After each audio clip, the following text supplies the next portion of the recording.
Bonjour à tous, la vidéo d'aujourd'hui porte sur la suite du cours de chimie organique et va donc s'adresser uniquement aux élèves des groupes de PC. Donc la leçon concernée, c'est la C6L3. Avant de commencer le visionnage de la vidéo, pensez bien sûr à télécharger le document de cours que vous pourrez compléter au fur et à mesure. Alors, cette leçon, elle va s'articuler au total en 3 vidéos. Dans la première, on va faire la partie grand 1, chimie organique réactionnelle, une partie au cours de laquelle on va surtout poser des définitions.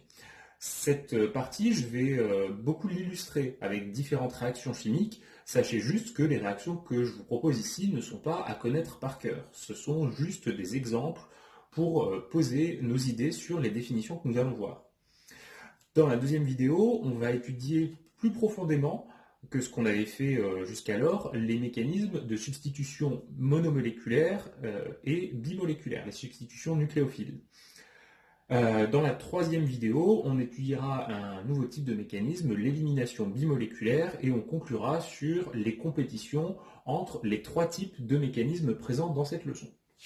Donc pour la première partie, grand 1, on va commencer doucement en essayant de voir comment va travailler le chimiste organicien. La première chose à savoir, c'est que la chimie organique, c'est un domaine qui va nécessiter différentes compétences du chimiste. On n'a pas besoin simplement de connaître la chimie du carbone pour réussir en chimie organique. Il faut aussi des connaissances en cinétique chimique, en représentation de Lewis, en configuration électronique et ainsi de suite. Ça veut dire qu'avant d'aborder cette leçon, eh bien, si jamais vous n'êtes pas tout à fait à l'aise sur ce qu'on a fait dans quelques leçons depuis le début de l'année, prenez d'abord un instant pour réviser les leçons en question, ça pourrait vous être utile. Les différents champs que nous allons balayer dans le paragraphe grand 1 doivent être parfaitement maîtrisés pour bien comprendre la suite. Alors, on va commencer dans une première partie par préciser comment est-ce qu'on va écrire les transformations chimiques. Jusqu'à présent, depuis le début de l'année, je vous ai dit que les transformations chimiques, le symbole qui permettait leur modélisation, c'était le symbole égal, qui est un symbole assez général, et si jamais on avait des transformations équilibrées, c'est-à-dire pouvant avoir lieu dans les deux sens, réactif donne produit et produit donne réactif, on peut utiliser un autre symbole, celui-ci. En chimie organique, on va réaliser de la synthèse, c'est-à-dire qu'on va surtout s'intéresser au sens réactif donne produit. Et donc, un petit peu par abus pas de langage, mais d'habitude, eh bien, on ne va pas utiliser ces symboles-là, mais on va leur préférer la flèche simple dirigée vers la droite. Donc cette flèche simple, méfiez-vous, ça pourrait être parfois pour des réactions équilibrées, parfois pour des réactions qui sont non renversables.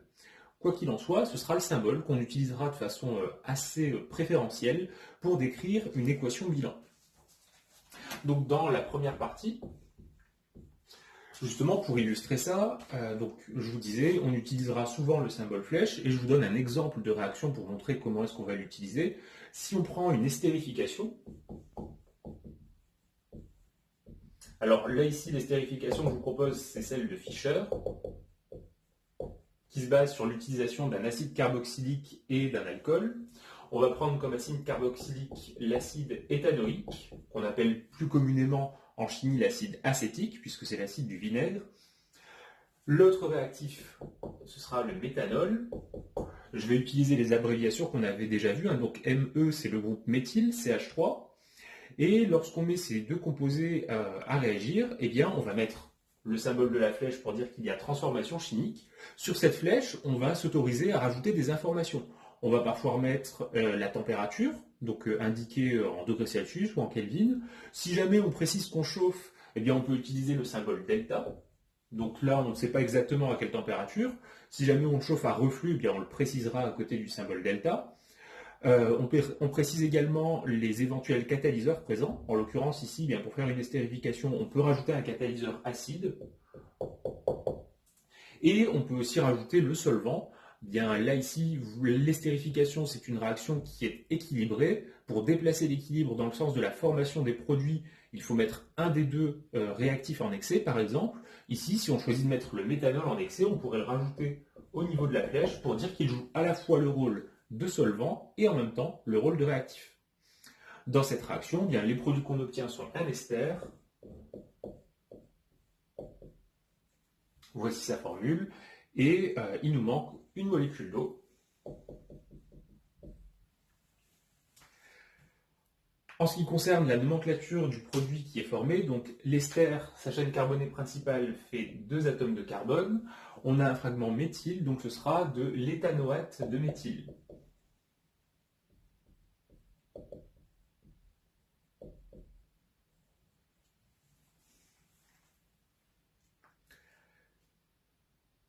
On poursuit toujours avec l'utilisation de cette flèche pour modéliser les équations bilan en chimie organique. On peut aussi préciser sur la flèche différentes réactions qui vont avoir lieu successivement à l'intérieur du même ballon réactionnel. Pour avoir des réactions successives, eh bien, on va rajouter au fur et à mesure dans le ballon certains composés réactifs. On pourrait noter par exemple les choses de la façon suivante. Si on prend ce composé, PHBr, avec pH qui correspond au cycle phényl, cette molécule, c'est ce qu'on appelle le bromobenzène. On peut lui faire subir une succession de plusieurs transformations. Et donc, par exemple, on pourrait mettre dans un premier temps du magnésium solide en présence d'un solvant qui est le diéthyléther, qu'on va noter ici ET2O.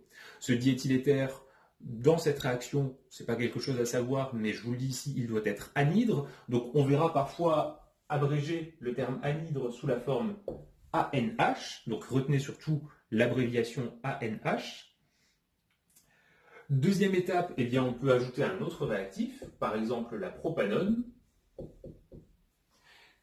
Et dans une troisième étape, on fait une hydrolyse acide du milieu réactionnel. Donc on précise qu'on rajoute des H+, pour le côté acide, et également de l'eau pour réaliser l'hydrolyse. Dans cette situation, le produit auquel on aboutit, c'est celui-ci,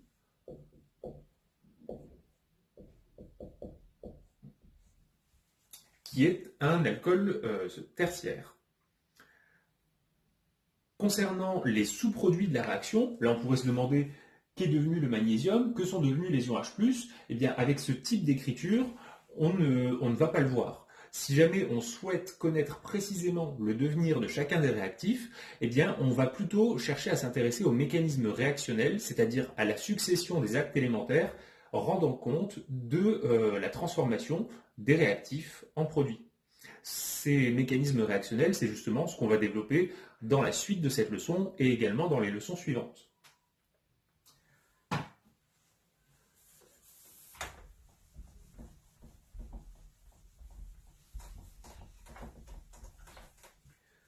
Le dernier point, je vous ai mis que lorsqu'il y a une succession de réactions chimiques qui ont lieu et qu'on passe sous silence, on utilise parfois une cascade de flèches.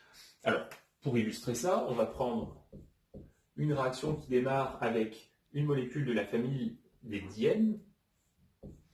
On va la mettre à réagir avec un alcène portant une fonction ester. Et si on veut montrer que ces deux molécules subissent tout un ensemble de transformations dont on ne précise pas les réactifs, on met une ou deux flèches en cascade, deux ou trois flèches en cascade, peu importe le nombre, et on pourrait arriver comme ça à la description de ce produit.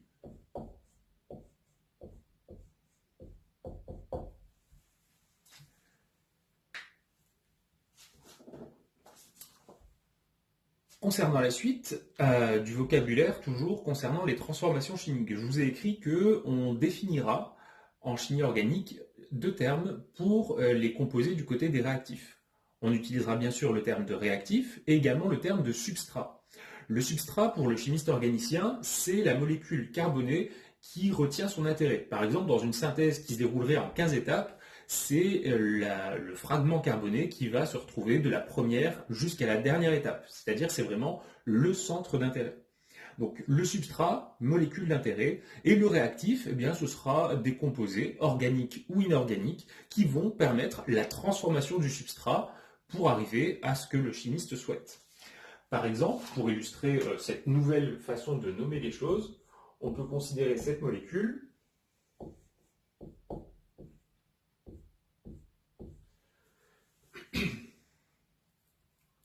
si on la fait réagir, on peut mettre par exemple un composé dont on étudiera la réactivité un peu plus tard, NaBH4, qui est un réducteur. On peut préciser également combien de réducteurs on va mettre, et on précise ça souvent sous forme d'équivalent. Donc par exemple, ici, on écrirait 0,5 équivalent. Qu'est-ce que ça veut dire? Ça veut dire que si vous mettez, mettons, 0,5 mol de réactif, et que vous prenez 0,5 équivalent, vous allez prendre moitié moins de NaBH4 que vous n'aviez de substrat. Donc au final, vous allez en prendre 0,25 mol. Si vous aviez au départ 2 mol de substrat, eh bien vous allez prendre pour NaBH4 simplement 1 mol. Deuxième temps, donc autre réaction, on fait une hydrolyse basique. Et lorsqu'on fait des réactions comme ça, on peut s'autoriser de mettre les concentrations des réactifs qu'on a choisis. Après avoir fait ces deux étapes successives, on formera cette molécule.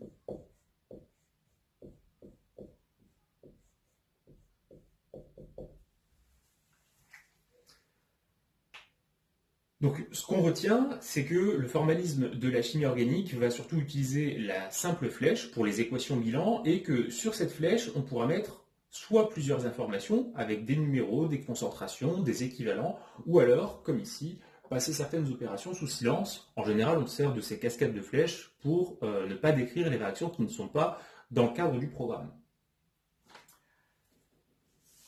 En ce qui concerne la suite, on va passer à la notion de mécanisme réactionnel. Et ces mécanismes réactionnels, donc je vous le disais, c'est la succession des actes élémentaires qui vont rendre compte, dans une équation bilan, de la transformation du substrat et de ses réactifs en produits et éventuellement en sous-produits. Pour pouvoir avoir tous les points lorsque vous passerez le concours concernant les mécanismes réactionnels, il va falloir vous astreindre à une rigueur extrême et de chaque instant. C'est là la difficulté. Je vous ai mis des petits conseils. Donc tout d'abord, lorsque vous écrivez un mécanisme, vous n'êtes pas autorisé à faire apparaître ou disparaître des doublets non liants ou des lacunes électroniques à votre guise. Si vous avez intervention à un moment dans le mécanisme d'une lacune particulière et qu'elle est présente depuis le début, eh bien vous devrez l'écrire du début jusqu'à la fin du mécanisme pour montrer que vous ne l'avez pas fait disparaître, à condition bien sûr qu'elle reste présente du début à la fin. Ça veut aussi dire que si un fragment moléculaire porte des doublets non liants par exemple, et que ceux-ci ne sont pas réactifs, vous n'êtes pas obligé de les écrire, ça vous permettra de gagner un petit peu de temps sur l'écriture des mécanismes.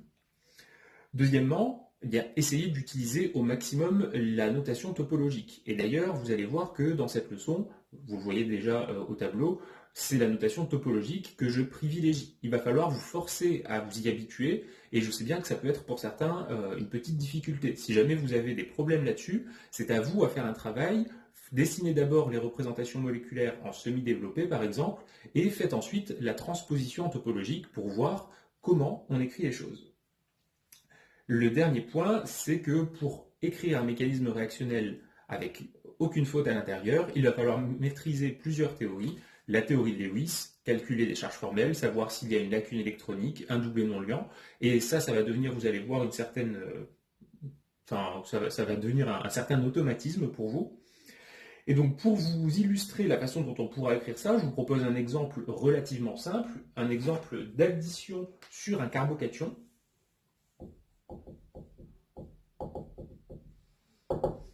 Alors, les carbocations sont des espèces qui sont très instables en chimie. La raison, c'est que le carbone ne respecte pas la règle de l'octet, mais on peut trouver des carbocations stables à condition qu'il y ait conjugaison par mésomérie.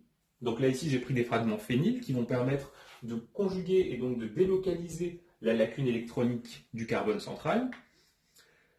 Si on prend comme réactif un ion hydroxyde, et qu'on analyse un petit peu les structures électroniques de ces deux composés, on s'aperçoit que le carbone, porteur de la lacune électronique et de la charge plus, c'est un site accepteur d'électrons. Si on regarde maintenant le réactif, l'oxygène porte beaucoup de doublets non liants, il est riche en électrons, et il a même un excès d'électrons traduit par la charge moins. Par conséquent, il va y avoir entre les deux un transfert d'électrons permettant de créer une liaison chimique. Ce transfert, il a toujours lieu depuis une paire électronique vers un site accepteur. En l'occurrence ici, on va prendre un des doublets non liants de l'oxygène, peu importe lequel, et le faire arriver précisément dans la lacune électronique du carbone. Lorsqu'on dessine cette flèche, Je vous conseille de le mettre en couleur, ça donne un petit peu de relief et ça améliore la lisibilité des mécanismes réactionnels. La flèche signifie que l'oxygène, par ce doublé non liant, est en train de former avec le carbone une liaison chimique. Par conséquent, à la fin, eh bien, on a une liaison carbone-oxygène qui aura été formée.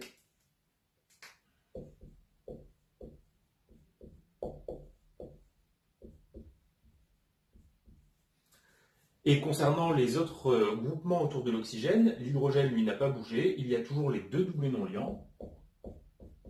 Et vous voyez qu'ici, cette réaction va nous permettre de former une molécule de la famille des alcools. Alors, concernant ces mécanismes réactionnels, vous allez avoir le choix concernant le symbole que vous allez mettre entre les réactifs et le produit. Dans le cas d'un acte élémentaire qui sera non renversable, vous mettrez une flèche simple. Dans le cas d'un acte élémentaire pouvant avoir lieu dans les deux sens, vous mettrez une flèche vers la droite et une autre vers la gauche. Si jamais vous avez le moindre doute, mieux vaut mettre ce symbole avec une flèche vers la droite et une autre vers la gauche, plutôt que de mettre seulement un acte élémentaire qui serait non renversable. Donc si vous avez un doute, mettez celui-ci. Faites également attention, lorsque vous écrivez des actes élémentaires, d'avoir plusieurs règles de conservation qui soient vérifiées. Tout d'abord, conservation du nombre d'atomes. Je vous l'ai déjà dit, lorsque on va écrire des molécules organiques, vous devez devenir obsessionnel sur le comptage des carbones. Ça fait partie des clés de réussite pour ne pas écrire des structures moléculaires erronées. Donc vous prenez un instant, vous regardez le nombre de carbone dans le substrat et les réactifs, dans le produit, et vous vérifiez que c'est le bon. De la même façon, la charge électrique globale doit être conservée entre le système des réactifs et le système des produits. Vous voyez que vous avez ici une charge plus et une charge moins, donc un système globalement de charge nulle, et du côté des produits, on a également un système de charge nulle. Donc là, ici, aucun problème, l'équation élémentaire, l'acte élémentaire, est bien équilibré. Alors, sur la page suivante, le haut de la page 4, vous voyez que je vous ai également mis des termes de vocabulaire que je vous redonnerai plus tard dans le cours. On dira qu'un acte élémentaire est concerté ou synchrone si il est constitué de plusieurs déplacements électroniques et que ces déplacements électroniques ont tous lieu simultanément. Donc, les mécanismes qu'on étudiera, je vous préciserai si les déplacements ont lieu en même temps ou alors les uns à la suite des autres. Un petit indice déjà pour le savoir, un acte élémentaire ne pouvant pas être réduit, si pendant une transformation élémentaire j'écris plusieurs déplacements électroniques, ça veut dire qu'ils ont lieu en même temps, et au contraire, si on écrit plusieurs actes élémentaires successifs, c'est que les déplacements ont lieu les uns après les autres. Alors, dans la partie suivante, en page 4, on va parler des grands types de réactions. Et pour pouvoir parler de ces grands types de réactions, on va avoir besoin de rappeler dans un premier temps une notion qu'on avait vue un peu plus tôt dans le chapitre numéro 6, c'est le nombre d'insaturations, qu'on avait noté NI. Alors dans cette leçon, vous allez voir qu'il y a plusieurs définitions à écrire. Je vais les énoncer à voix haute une fois, à vous de jouer ensuite avec les vidéos pour revenir en arrière si vous n'avez pas eu le temps de tout noter dès la première fois. Donc concernant le nombre d'insaturations, la définition que vous notez est la suivante. Il s'agit du nombre de molécules de dihydrogène perdues entre le substrat considéré et l'alcane possédant le même nombre d'atomes de carbone. En ce qui concerne les alcanes, je vous rappelle qu'ils ont pour formule CnH2n plus 2. On avait vu qu'une insaturation pouvait représenter différentes structures à l'intérieur d'une molécule. Par exemple, si vous avez une liaison double, eh bien vous aurez dedans une insaturation. Si vous avez une liaison triple, vous aurez à l'intérieur deux insaturations. Et les cycles comptent également pour une insaturation.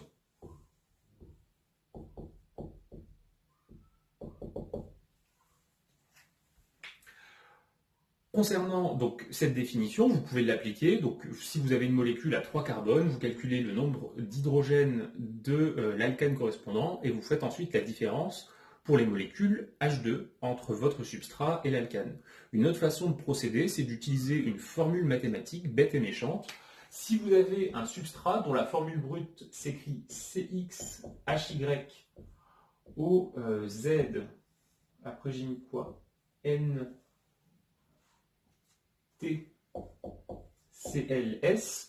Alors si vous n'avez pas de l'azote mais du phosphore, eh bien, ça se comportera de la même façon puisqu'ils sont dans la même colonne. De la même façon, si vous avez du brome ou de l'iode, vous pouvez remplacer à la place du chlore puisque, à nouveau, ils sont dans la même colonne de la classification.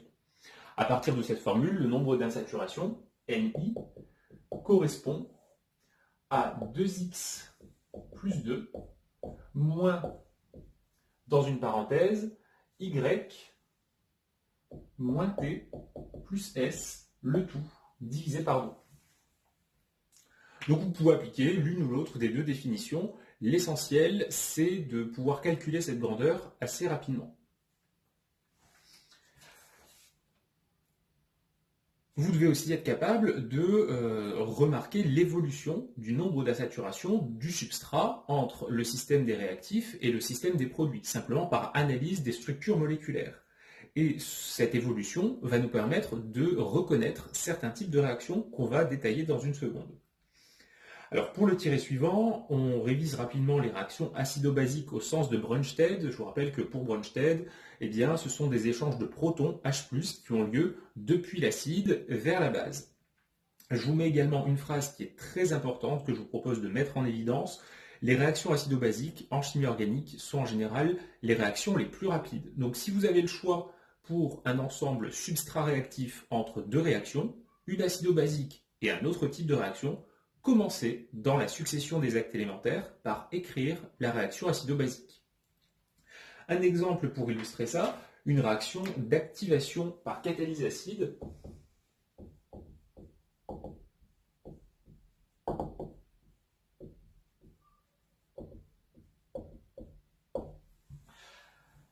Alors, pour illustrer cette activation, on va prendre une molécule de la famille des esters. On va reprendre l'acétate de méthyle de tout à l'heure.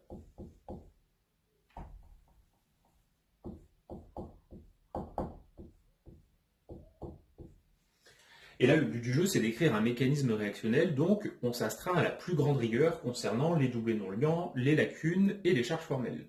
Donc on prend cet ester, puisqu'on a une catalyse acide, on a un composé dans le milieu réactionnel qui nous a libéré plusieurs ions H+, j'en prends ici un seul, et comme on l'a vu tout à l'heure, on s'arrête un instant. H+, sa réactivité est assez facile à deviner, puisqu'il a une lacune électronique, une charge positive. Ce sera un site accepteur d'électrons. En ce qui concerne l'ester, eh bien on a des atomes d'oxygène qui sont des sites donneurs d'électrons. On le repère parce qu'ils portent des doublés non liants. Ils vont pouvoir les partager.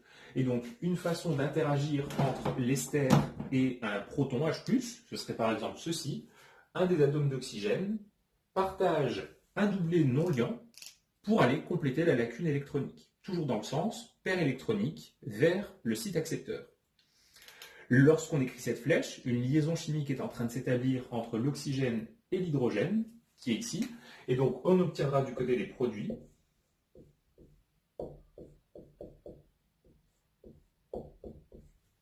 ce composé. On s'arrête un instant et on compte le nombre d'atomes. Là ici, pas de problème, tous les oxygènes, tous les carbones, tous les hydrogènes sont là. On doit aussi vérifier la conservation de la charge.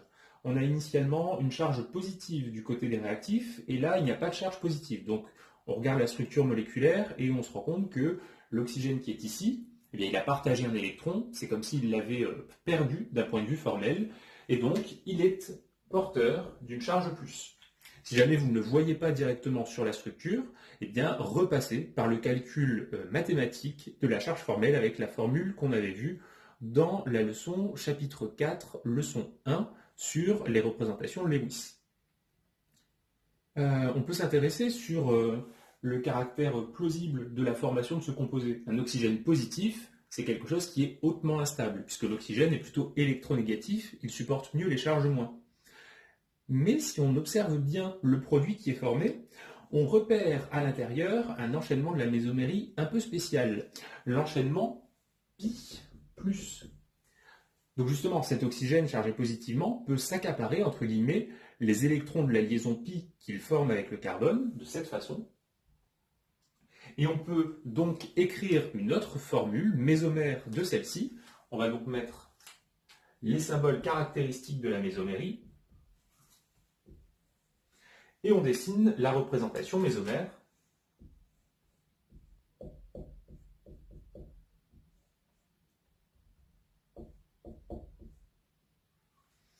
Et vous voyez qu'ici, lorsque les électrons partent vers l'oxygène, c'est le carbone qui va se retrouver dépourvu d'électrons. C'est donc lui qui est porteur de la charge formelle positive et de la lacune électronique dans la formule mésomère de droite. En chimie organique, lorsqu'on aura comme ça un composé a priori instable qui va être formé, on cherchera toujours à justifier sa formation par d'éventuelles représentations mésomères qui du coup lui confèrent une certaine stabilité.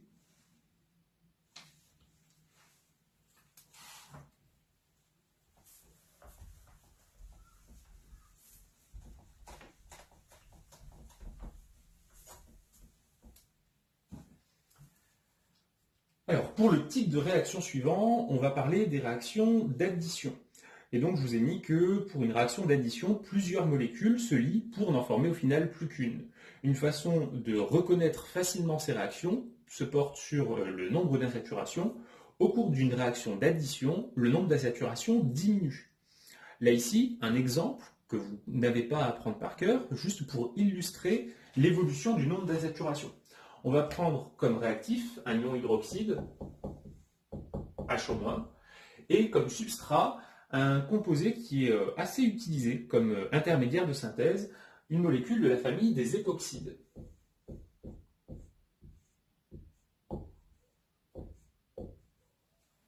Donc un époxyde, c'est lorsque vous avez dans la structure moléculaire un cycle à 3 chaînons, dont un des chaînons est un atome d'oxygène.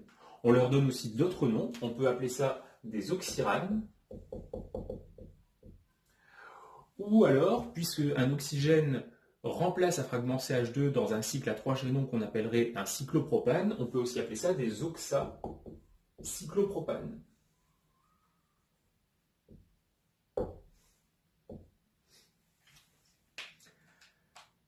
Alors, si on essaye de trouver comment ces deux composés vont réagir, du côté du réactif, l'ion hydroxyde, on l'a déjà vu tout à l'heure, l'oxygène porte 3 doublés non-liants et surtout une charge négative. Cette charge moins signifie qu'il a un excès d'électrons. C'est donc un site donneur.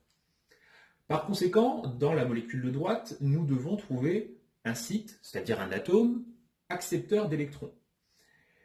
Bon, là, pour l'instant, on n'a pas de lacune électronique, donc c'est pas évident. Mais par contre, on sait que d'un point de vue de l'électronégativité, l'oxygène est plus électronégatif que le carbone. Ça signifie que les liaisons carbone-oxygène du cycle vont être polarisées. Il va y avoir une charge delta plus sur chacun des atomes de carbone et une charge de delta moins au niveau de l'atome d'oxygène.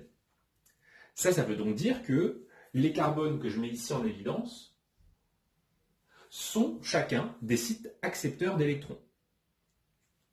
À partir de là, si on souhaite écrire une réaction chimique, eh bien, le site donneur va amener des électrons vers le site accepteur, un des deux, peu importe lequel, j'ai choisi une molécule symétrique volontairement, et donc cette flèche verte signifie que l'oxygène est en train de se lier à cet atome de carbone.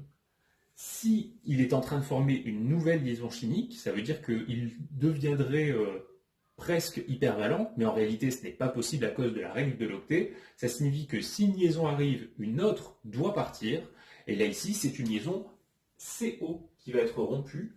C'est simplement parce que c'est la liaison la plus faible en énergie de toutes celles reliées à cet atome de carbone. Du côté des produits, qu'est-ce qu'on obtient? Je vous propose de d'abord réécrire la structure moléculaire ici qui est en bas avec les deux groupements méthyl. Le carbone qui a réagi, c'est celui de gauche que je remets ici en évidence.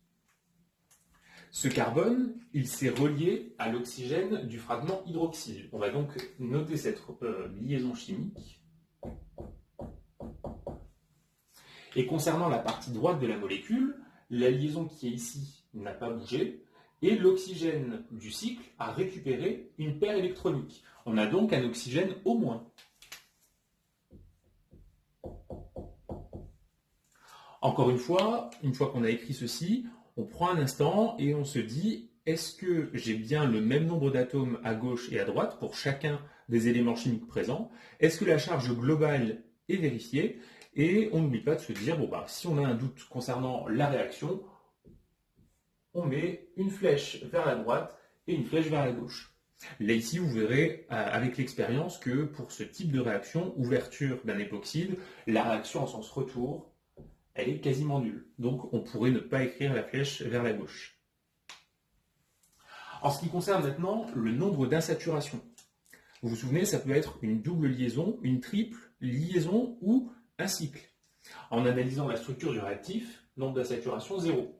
Là ici, dans le substrat, nombre d'insaturations 1, c'est le cycle. Et du côté des produits, eh bien, on n'a pas de cycle, pas de double liaison, le nombre d'insaturations est donc nul. On remarque qu'au cours de cette réaction d'ouverture d'époxyde, le nombre d'insaturations diminue. Par conséquent, c'est une réaction d'addition. Et donc, on pourra rajouter ici, sur la flèche, un grand A qui est le symbole utilisé pour les additions. Suivant ensuite la nature du réactif, on pourra distinguer différentes catégories. On notera A indice N pour une addition nucléophile ou A indice E pour une addition électrophile. On avait déjà défini ces notions et on en reparlera tout à l'heure. Donc là ici pour l'instant, on peut se limiter au terme d'addition. Autre type de réaction, juste en dessous, le point suivant, ce sont les réactions de substitution. Substitution, c'est un terme qui signifie remplacement. Donc on va avoir à l'intérieur du substrat un fragment qui va se détacher et être remplacé par un autre. Pourquoi pas avec l'exemple suivant. Alors on va prendre un substrat qui est un composé chloré, ce sera ici le chloroéthane, et comme réactif, on va prendre ce composé-là,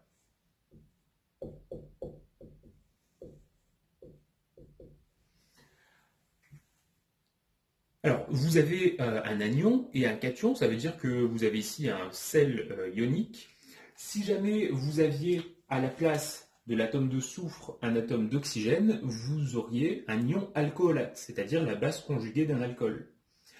L'équivalent, lorsqu'on passe d'un alcool vers un composé analogue soufré, eh bien on change le suffixe ol par le suffixe thiol, puisque thio en chimie fait référence à l'atome de soufre. Donc, un alcool, son analogue soufré, ce sera un thiol. Et donc ici, l'analogue d'un alcoolate, ce sera un ion thiolate. Donc celui-ci, ce serait l'éthane thiolate de sodium.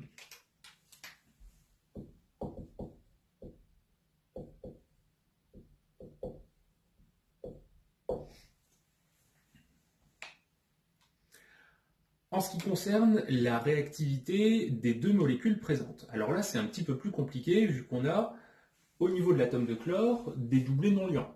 Donc le chlore est riche en électrons. Autour de l'atome de soufre, 3 doublés non liants. Le soufre est lui aussi riche en électrons.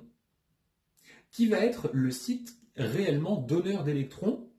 Eh bien, pour trouver ceci, on peut se baser sur l'indication de la charge formelle, d'une part, et également de l'électronégativité. En termes de charge formelle, le fait d'avoir un moins sur l'atome de soufre signifie qu'il est possesseur d'un excès d'électrons. Donc, premier argument qui nous laisse penser que le soufre sera plutôt un site donneur, en tout cas plus fort que le chlore. Deuxième argument, l'électronégativité du chlore est supérieure à celle du soufre.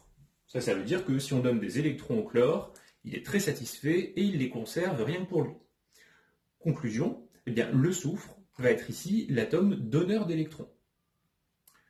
Par conséquent, dans le composé qui est à gauche ici, ce sera le substrat, on va devoir trouver un site accepteur d'électrons. Encore une fois, il n'y a pas de lacune électronique et on va procéder un peu de la même façon que pour la réaction qu'on avait ici tout à l'heure. On va analyser la polarisation des liaisons chimiques. En l'occurrence, l'atome de chlore va être polarisé delta-, l'atome de carbone auquel il est relié va être polarisé delta+, et donc la réaction qui va avoir lieu va se faire de la façon suivante. Le soufre, par un de ses doublés, va attaquer le site accepteur d'électrons, commencer la formation d'une liaison qui va en même temps s'accompagner de la rupture d'une autre liaison. Et ici, pourquoi c'est le chlore qui s'en va? C'est encore une fois, en termes d'énergie de liaison, la liaison la plus faible qui va être rompue. En ce qui concerne la structure des produits qu'on va obtenir, alors en ce qui concerne les molécules carbonées, je vais d'abord réécrire le fragment qui est ici. Le carbone qui est à droite, avec le point noir, c'est le même que celui qui est là. Ce carbone se relie à l'atome de soufre, donc il faut lui rajouter une liaison avec un atome de soufre. Ce soufre a pris un doublet initialement non liant pour former une liaison. Ce doublet, il apparaît ici. Les deux autres sont restés des doublets non liants. Et ce soufre est encore lié à un fragment éthyle, comme ceci. Donc là, on a un analogue d'un éther-oxyde, mais avec un atome de soufre, c'est ce qu'on va appeler un thioéther.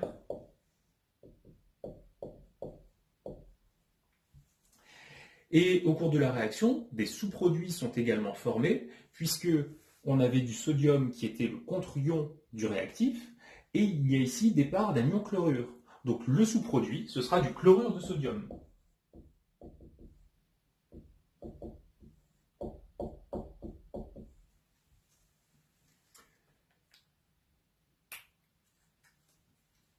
En ce qui concerne maintenant la caractérisation de la réaction de substitution, elle est faite lorsque le nombre d'insaturations ne varie pas entre le système des réactifs et le système des produits. Si on analyse ici la structure du substrat, eh bien, aucune insaturation. Dans le réactif, aucune insaturation. Dans le produit, aucune insaturation.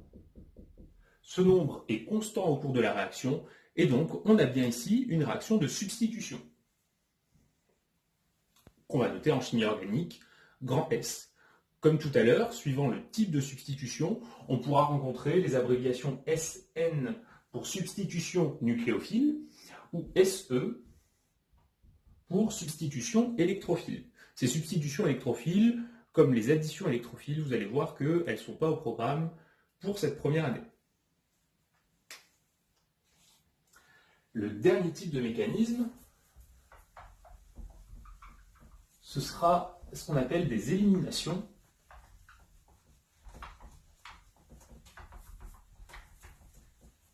Et donc je vous mets qu'on aura une élimination si une base capte un proton pour former un alcène, ou en tout cas pour former une double liaison.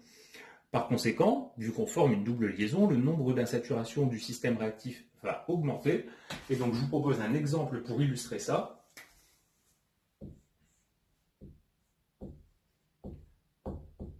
Donc si on considère ce substrat bromé, je vais mettre en évidence un proton qui sera celui qui va être arraché par la base. Ce sera donc celui-ci en haut à droite. La base que j'ai choisie, c'est un exemple très classique en chimie organique, l'hydrure de sodium. Alors l'hydrure de sodium, c'est un composé particulier constitué d'un ion sodium et d'un ion hydrure H-. Pourquoi est-ce qu'on a un H-? Eh bien, la raison se porte encore une fois sur l'électronégativité. Le sodium est moins électronégatif que l'hydrogène. Par conséquent, dans une liaison chimique entre sodium et hydrogène, ce serait vers l'hydrogène que se trouveraient préférentiellement les électrons. Ce composé H-, vous pouvez d'ores et déjà le retenir, enfin retenir sa réactivité aussi, c'est une base forte. Base forte, c'est ce que j'abrège avec les lettres majuscules BF. À différencier de base faible que j'écrirai plus tard BF, mais avec des lettres minuscules. Alors là, ici, la réaction se fait de façon un petit peu plus délicate. Il y a plus de déplacements électroniques. Donc, pour l'instant, on va juste voir comment ça se passe et essayer de comprendre comment se déplacent les électrons sans apprendre ce mécanisme. Alors, une base, ça va arracher un proton. Ce proton, eh bien, on l'a dit tout à l'heure, ce sera celui-ci. Donc, pour pouvoir l'arracher, une liaison chimique va devoir être établie entre la base et le proton arraché. Cette première flèche verte signifie qu'on va former une liaison entre le H- et l'hydrogène qui est ici. On va donc obtenir au final une molécule H2. Lorsque cet hydrogène est en train de former une liaison sur la droite, il va lâcher sur le reste du fragment moléculaire sa liaison covalente qu'il avait initialement avec le carbone. Et ici va commencer à se faire une double liaison carbone-carbone. Vous comprenez donc que pour le carbone qui est ici, qui porte initialement l'atome de brome, eh bien, vu qu'il forme une nouvelle liaison, il doit en céder une, en rompre une, celle qui est de plus faible énergie, et ce sera celle avec le brome qui va partir. À l'issue de ces trois déplacements électroniques, on va avoir ces produits qui sont formés.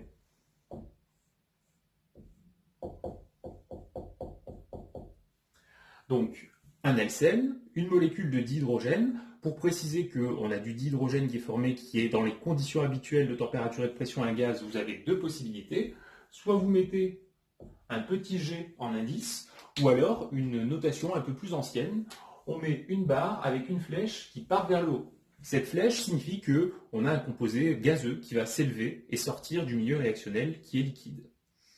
On a également un sous-produit qui est formé du bromure de sodium.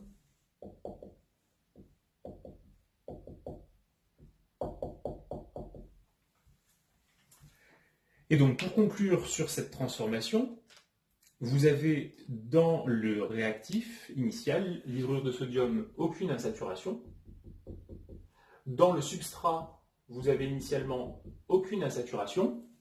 Et du côté du système des produits, vous avez ici une double liaison, donc le nombre d'insaturations vaut 1, et puisque ce nombre augmente, eh bien cette réaction va être catégorisée dans la famille des réactions d'élimination.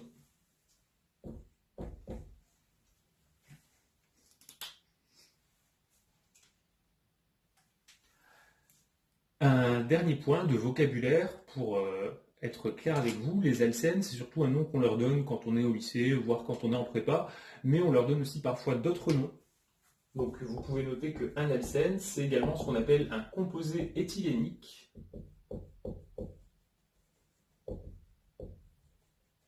La molécule d'éthylène étant l'alcène le plus simple, C2H4.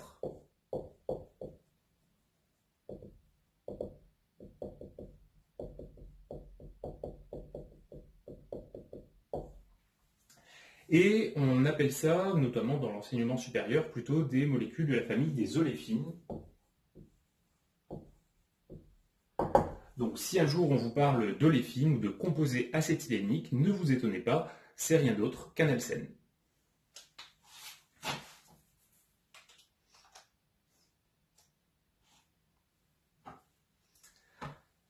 Alors, pour la suite, on va continuer en décrivant les différents types de réactivité, donc des choses qui sont a priori plutôt des révisions, qu'on va faire maintenant dans la partie 2 qui se trouve en page numéro 5.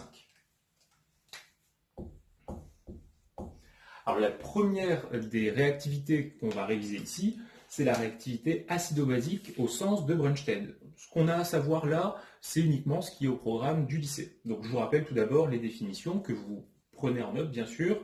Un acide de Brønsted est une entité chimique susceptible de céder au moins un proton H+. Juste en dessous, une base de Brønsted, c'est une entité chimique susceptible de capter au moins un proton H+. Les acides et les bases vont donc s'échanger une certaine particule, qui est le proton, justement, et on va pouvoir comme ça définir des couples conjugués acide-base. Ces couples conjugués, on va les noter AH, A-. Et on écrira toujours les couples dans ce sens-là, avec d'abord l'acide, et ensuite la base. C'est facile à retenir, acide à gauche, base à droite, c'est comme quand on prononce réaction acido-basique. Concernant ces couples acide-base, vous avez déjà vu qu'on pouvait leur associer une constante d'équilibre particulière qu'on appelle la constante d'acidité, qu'on va noter Ka, qui est une constante d'équilibre thermodynamique, comme celle qu'on avait détaillée dans le chapitre 1 en tout début d'année. Et ces constantes d'acidité, elles sont associées à la réaction d'un acide, AH, avec l'eau. On obtient alors la base conjuguée et un ion oxonium, H3O+. À partir de la définition d'une constante d'équilibre standard et des activités décomposées, on peut alors dire que Ka va s'écrire concentration de A- par concentration de H3O+, divisé par concentration de AH fois 1, le 1 correspondant à l'activité de l'eau qui est dans cette définition le solvant. Ces concentrations étant toutes prises à l'équilibre. Et concernant ces constantes d'acidité, les valeurs sont souvent en 10 puissance moins quelque chose. C'est assez fastidieux à utiliser dans les calculs, et donc on préférera souvent utiliser le pKa, défini comme l'opposé du logarithme décimal de la constante d'acidité Ka. Vous verrez d'ailleurs, on en reparlera, qu'en chimie, lorsque vous voyez P d'une grandeur x, ça signifie qu'on lui applique la fonction moins log décimale du même quelque chose. Bien donc, pourquoi est-ce qu'on fait ce petit rappel? Eh bien c'est parce qu'en chimie organique, il va y avoir plein de réactions acido-basiques.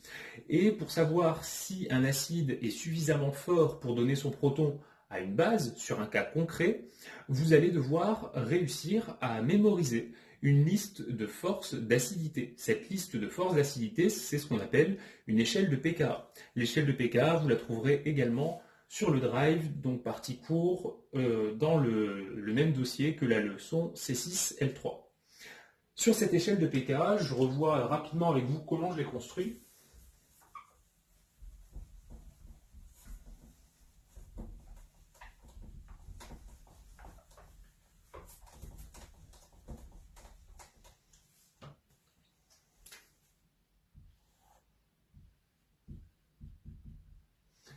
Alors, cette échelle de pKa se construit comme un diagramme de prédominance acido-basique. La distinction, c'est que lorsqu'on travaille en solution aqueuse, on ne met pas sur l'axe le pKa, mais le pH. Cependant, gardez en tête qu'en chimie organique, l'eau, ce sera le solvant dans un cas sur 100. C'est très très rare. La plupart du temps, on travaille avec des solvants organiques et donc on a défini une échelle généralisée du pH qu'on utilise ici. Donc on place sur cette échelle la valeur des différents pKa des couples. La frontière qui sépare le domaine de prédominance de l'acide et de la base, eh bien, c'est le pKa du couple considéré, donc le pKa indice I pour le couple. En dessous de la valeur de ce pKa, c'est le domaine correspondant à la prédominance. Prédominance, ça veut dire plus de 50% de l'acide, donc AHI. Et au-dessus de pKa, c'est la prédominance de la base, c'est-à-dire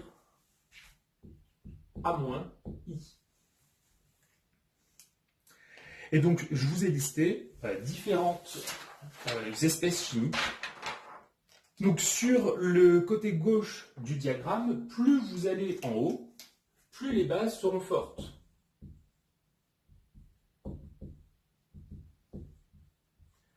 Au contraire, sur la droite, du côté des acides, plus vous allez bas, plus les acides seront forts.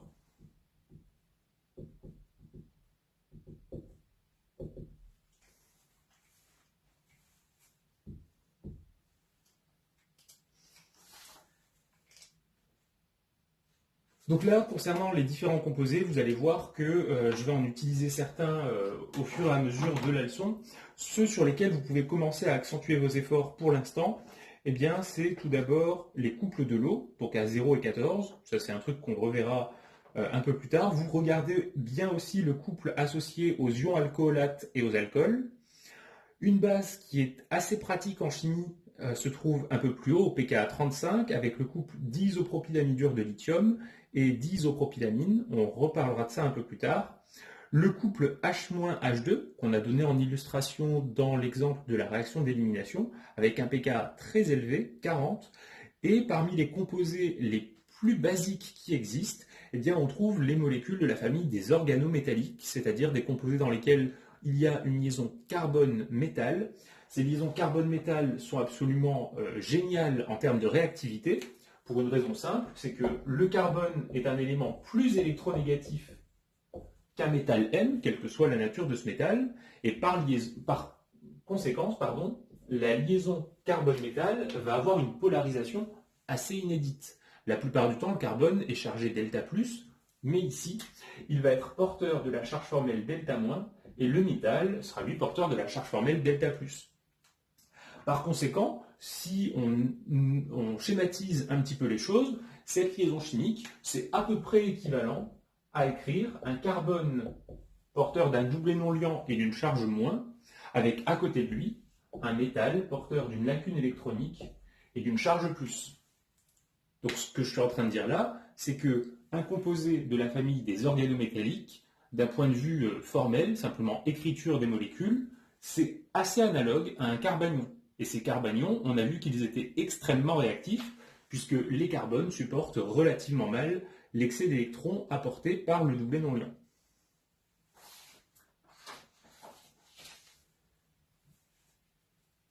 Type de réactivité suivant, la réactivité nucléophile et électrophile.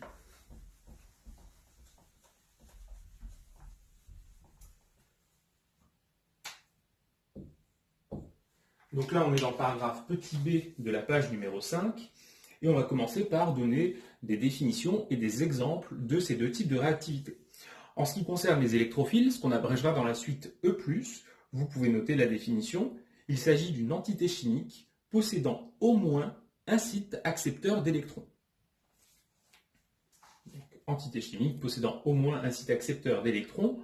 Et ces sites accepteurs d'électrons, on les a vus lors des exemples précédents, ils peuvent se trouver sous deux formes. Tout d'abord, sous la forme d'une charge partielle.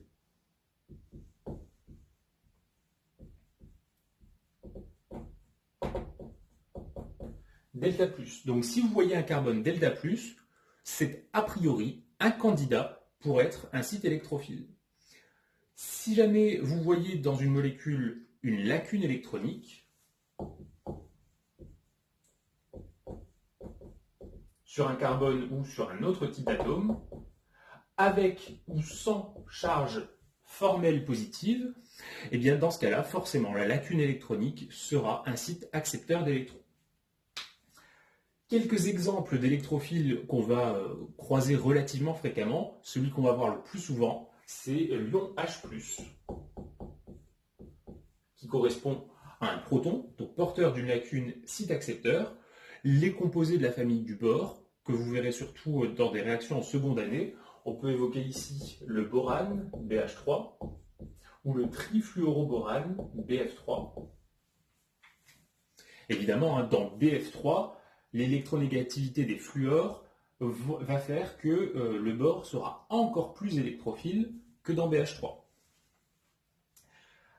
D'autres exemples, eh bien, tous les composés qui sont des carbocations, ce que j'abrégerai dans la suite C+, en mettant éventuellement la lacune, à chaque fois ces carbocations seront des sites accepteurs d'électrons. Ce seront même des sites qui seront des accepteurs forts, c'est-à-dire qui vont réagir très rapidement, puisque un carbone qui ne respecte pas la règle de l'octet est un carbone très instable et donc très réactif. En ce qui concerne les sites électrophiles un petit peu cachés, ceux qui ont des charges partielles delta+, pour pouvoir les reconnaître, il faudra trouver dans la molécule ce motif-là, un carbone relié à un fragment Y. Ce fragment Y, il va être appelé dans la suite un groupe partant, on en a déjà un petit peu parlé, ou nucléofuge, ces deux termes qui sont analogues. Et ces groupes partants sont systématiquement des groupes attracteurs d'électrons. Par conséquent, vous aurez une polarisation delta plus sur le carbone, delta moins sur le fragment Y.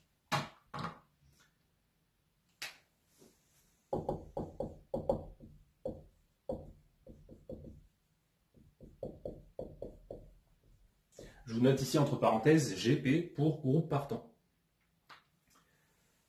Donc si vous voyez dans une molécule un fragment qui est un groupe partant, on apprendra à les reconnaître dans quelques instants. Relié à un atome de carbone, eh bien ce carbone est un excellent candidat pour être un site électrophile. Méfiez-vous, parfois on aura des carbones delta+, qui ne pourront pas forcément recevoir de doublé d'électrons. Dans ces cas-là, comment est-ce qu'on va faire pour reconnaître? Eh bien c'est lorsque le carbone est relié à des fragments qui ne possèdent avec lui que des liaisons fortes, c'est-à-dire pour lesquelles il faudrait beaucoup d'énergie pour rompre ces liaisons. Tout ça, c'est des choses qui peuvent vous paraître un petit peu difficiles à cerner pour l'instant, mais au fur et à mesure, vous allez apprendre à reconnaître les groupes partants et vous allez voir que, à force de faire, on finit par comprendre. Deuxième type de réactivité, la réactivité nucléophile. C'est l'inverse de l'électrophilie. Un nucléophile, on va noter ça Nu-, et vous notez la définition, il s'agit d'une entité chimique possédant au moins un site donneur d'électrons.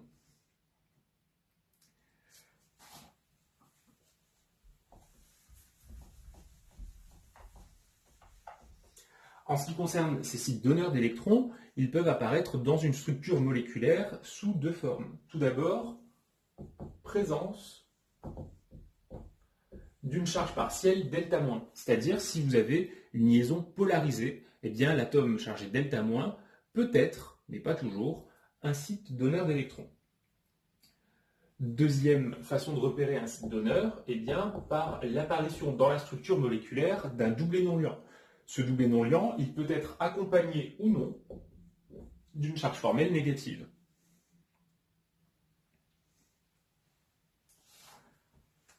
En ce qui concerne les exemples de nucléophiles, il y a quelques-uns parmi ceux qu'on a déjà vus, notamment, si vous prenez H-, l'atome d'oxygène porte des doublés non-liants. Il a en plus une charge négative traduisant un excès d'électrons. Donc ici, l'oxygène est un site nucléophile.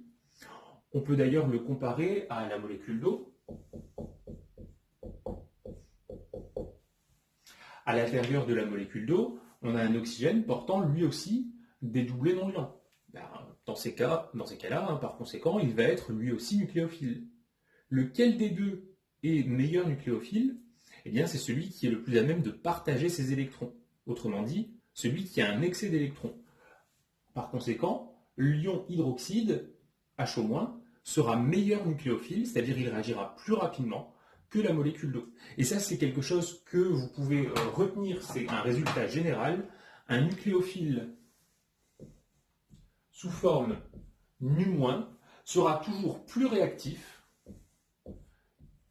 que l'acide associé sous sa forme NuH. Mais ici, vous voyez, Nu- correspond à H-, et la forme NuH, c'est la molécule H2O. D'autres exemples de nucléophiles avec lesquels nous serons amenés à travailler, eh bien, on les note X-, avec leurs 4 doublés non-liants et leur charge négative, ce sont les ions halogénures.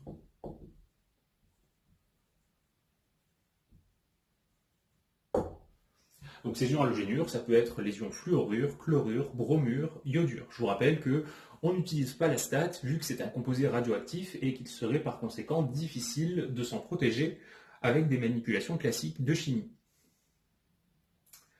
D'autres exemples, j'ai pris aussi l'ion cyanure.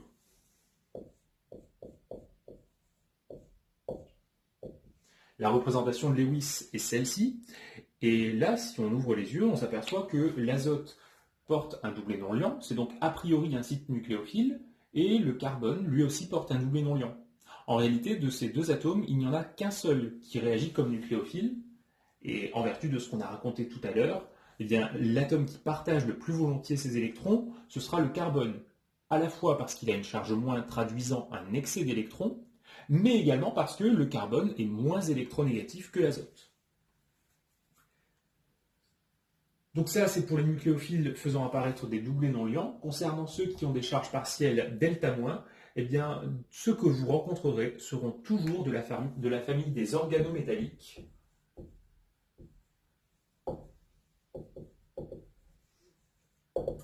Et donc, on va les noter de façon générale, Cn, comme on l'a fait tout à l'heure, avec une polarisation de la liaison delta- sur le carbone, delta+ sur le métal. Souvenez-vous que ces organométalliques s'apparentent à des carbanions.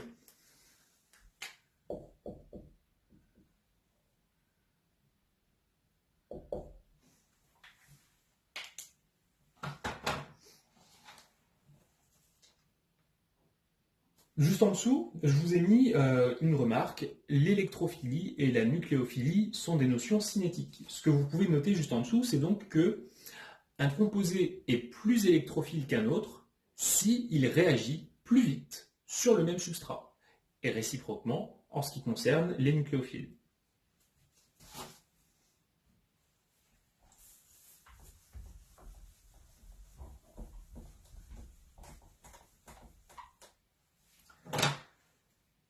Il y a le dernier type de réactivité avec lequel nous allons avoir à travailler, c'est la réactivité de nucléofuge qui concerne les groupes partants.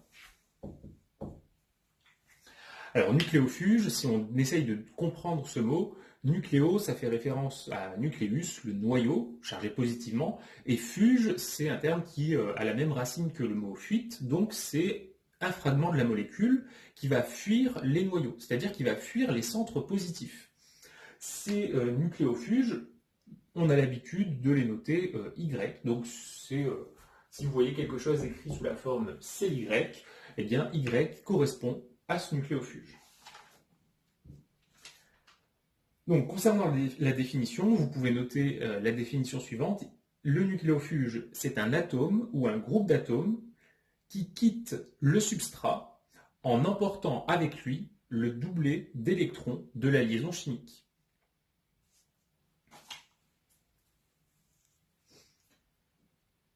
Un exemple pour illustrer ça, si on considère un ion iodure et le substrat suivant,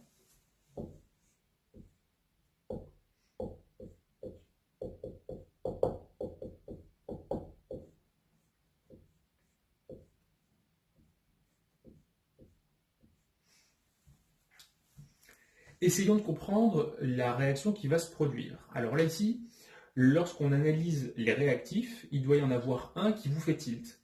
On vient d'en parler, l'ion iodure, il a 4 doublés non-liants et une charge moins, traduisant un excès d'électrons. Par conséquent, cet ion iodure va réagir comme nucléophile. Nucléophile, site donneur d'électrons. Par conséquent, sur la molécule dans la partie droite, il faut trouver un site carboné qui va être accepteur d'électrons. Alors là, ici, on pourrait se dire, oui, l'atome de soufre est relié à des atomes d'oxygène, il est donc chargé positivement. C'est vrai. Dans la réalité des choses, on s'aperçoit que ce n'est pas du tout le soufre qui va réagir, et vous allez comprendre pourquoi dans une seconde. Là, ici, est-ce qu'il y a un autre atome qui pourrait être candidat pour accepter des électrons? Eh bien, on a ici un atome d'oxygène, très électronégatif, relié à un atome de carbone. Par conséquent, on a une liaison carbone-oxygène polarisée, delta plus sur le carbone, delta moins sur l'oxygène.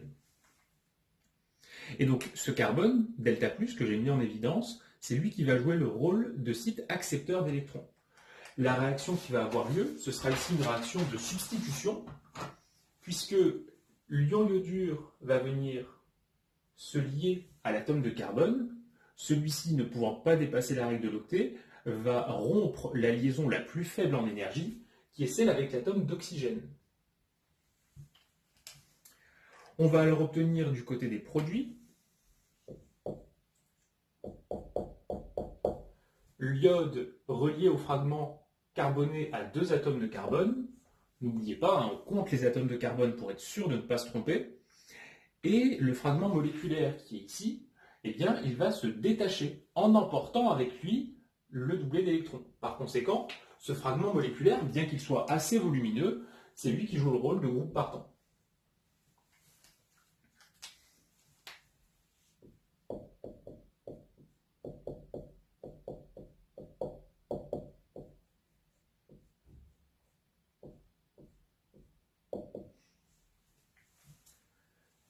On s'arrête un instant pour compter donc les atomes de carbone dans le groupe partant, pour vérifier les charges. Ici, tout semble correct.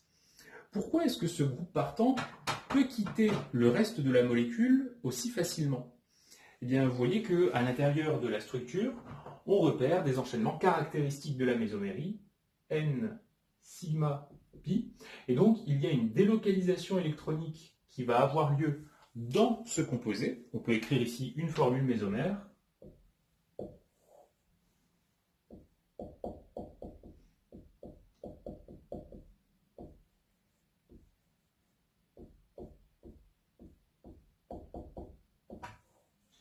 Et on pourrait encore délocaliser la charge moins Pardon, là ici je me suis trompé. C'est une double liaison avec l'oxygène du bas. Ok, donc on pourrait délocaliser la charge moins sur cet oxygène du bas également, et on pourrait également faire intervenir le cycle aromatique qui se trouve sur la droite, vu qu'on voit apparaître des enchaînements pi, sigma, pi. Par conséquent, ce groupe partant, eh bien, il a énormément de formules mésomères, il est donc très stable, très peu réactif, et c'est pour cette raison qu'il quitte facilement la structure moléculaire. Si jamais ça avait été le soufre qui s'était fait attaquer, on n'aurait pas autant de délocalisation électronique, moins de formules mésomères, moins de stabilité.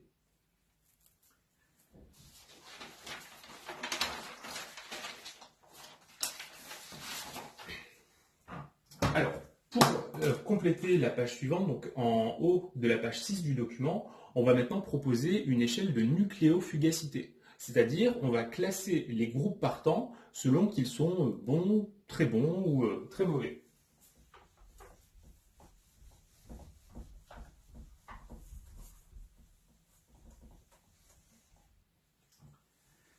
Donc, concernant cette échelle de nucléofugacité,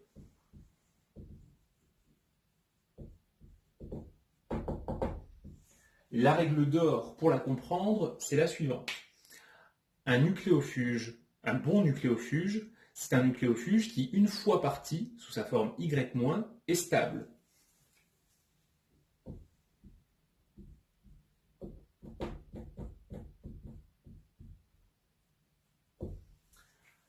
Pour analyser la stabilité d'une molécule, eh bien, on l'a vu sur l'exemple précédent, on va pouvoir utiliser les formules mésomères, mais on peut aussi utiliser un autre argument qui est cette fois plus quantitatif, et c'est le pKa. Pourquoi est-ce qu'on peut utiliser le pKa? Eh bien, reprenons ici.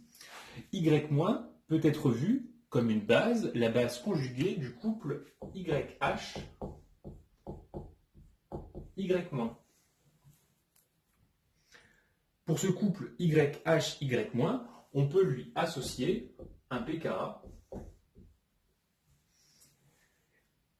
Et sur une échelle de pKa, on l'a rappelé tout à l'heure, si la valeur du pKa est faible,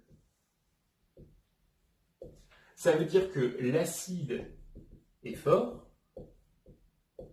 et que la base associée est faible. Par conséquent, dire qu'un fragment moléculaire est un bon groupe partant, ça signifie que l'espèce Y- est stable, ça signifie que Y- est une base faible, et une base la plus faible possible.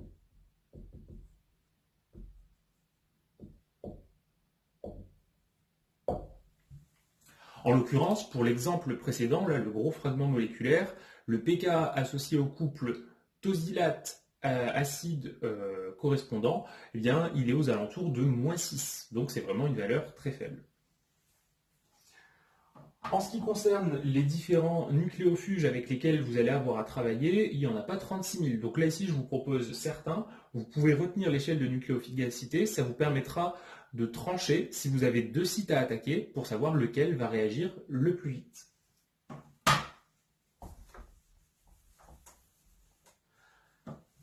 Alors, parmi les meilleurs nucléofuges, on a celui-ci, F3C, SO, O, O-. Là ici, vous avez 3 atomes de fluor sur un carbone, donc c'est du trifluorométhane, et le fragment SO3-, c'est ce qu'on appelle le sulfonate. Donc là ici, c'est l'ion trifluorométhane sulfonate.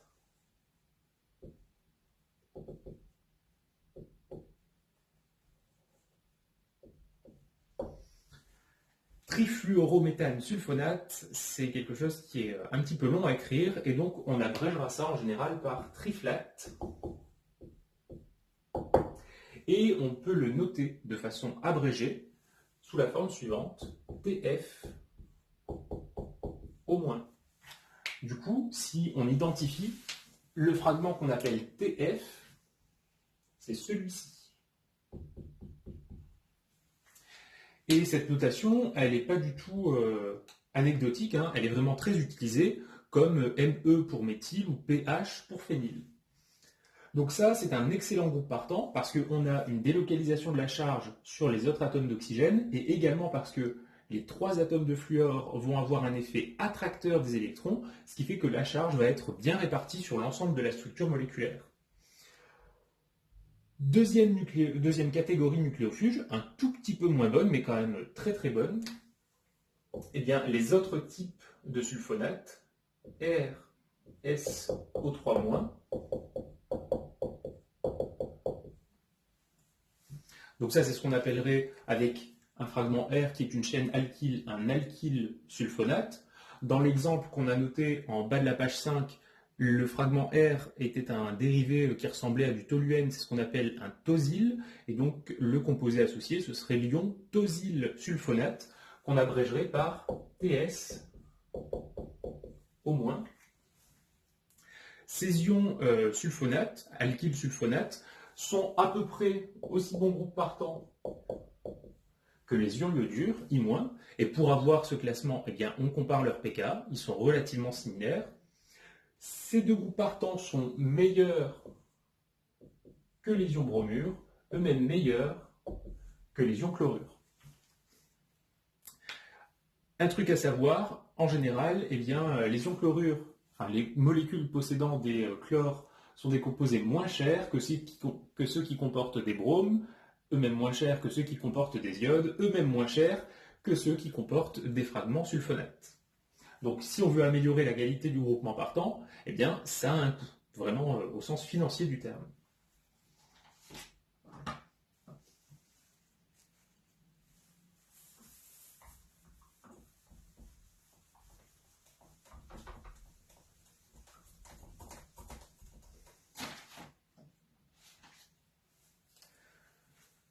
Alors pour le paragraphe suivant, on va continuer à décrire les molécules et en reprenant un aspect qui est tout à fait essentiel dans la bonne compréhension de la réactivité en chimie organique, les effets électroniques dans les molécules. Ce paragraphe, on l'avait déjà bien abordé dans une leçon précédente, c'était la leçon C5L3 qui portait sur la spectroscopie de résonance magnétique nucléaire du proton. Donc les définitions qu'on va revoir ici sont les mêmes, par contre les exemples que je vais donner là sont un peu moins détaillés que ceux qu'on avait mis dans cette leçon, donc je vous invite bien sûr à mettre un instant la vidéo en pause et vous faire un petit rappel sur ce que vous aviez écrit au moment de cette leçon avant de reprendre ici. Concernant donc les effets électroniques, le premier type d'effet concerne la gêne stérique. Alors cet effet-là, on en avait parlé lorsqu'on avait étudié les conformations, notamment celle de la molécule de cyclohexane. Une gêne stérique, elle est induite lorsque les nuages électroniques de deux fragments de la molécule sont trop proches les uns des autres. La raison est que ces nuages électroniques, chargés négativement, vont avoir tendance à se repousser, et donc au final, ils ne vont pas avoir beaucoup de facilité à rester les uns à côté des autres. Ça veut dire que dans une molécule, si vous avez un fragment plus volumineux, c'est-à-dire que son nuage électronique est plus grand, eh bien, il va induire une gêne stérique, c'est-à-dire une répulsion des autres groupements plus intense. Le second type d'effet qu'on va détailler, c'est l'effet inductif. Cet effet inductif, vous vous souvenez qu'il est intimement relié à la notion d'électronégativité des éléments chimiques. Et on va pouvoir le sous-catégoriser en deux parties, les effets inductifs donneurs et les effets inductifs accepteurs, suivant qu'on a un apport ou un retrait d'électrons. Alors j'ai commencé dans le document en vous parlant des effets inductifs attracteurs. Donc pour ça, on va prendre un fragment carboné qu'on va noter avec une notation générique R et on va le relier à des atomes plus électronégatifs que lui. Quelques exemples. Si vous prenez un halogène, comme un atome de brome, vous allez avoir une polarisation delta plus au niveau du carbone du fragment R relié au brome et delta moins sur l'atome de brome en question. Ça veut dire que le brome a attiré vers lui une certaine partie des électrons de la liaison chimique. On a donc un effet inductif attracteur qu'on note moins I. Si vous prenez des molécules de la famille des alcools, même chose, L'oxygène plus électronégatif que le carbone va attirer vers lui les électrons, encore une fois, un effet moins I. Souvenez-vous également que cet effet inductif peut se transmettre à travers les liaisons chimiques, mais avec une certaine atténuation. Donc si on prend un fragment trifluorométhane par exemple,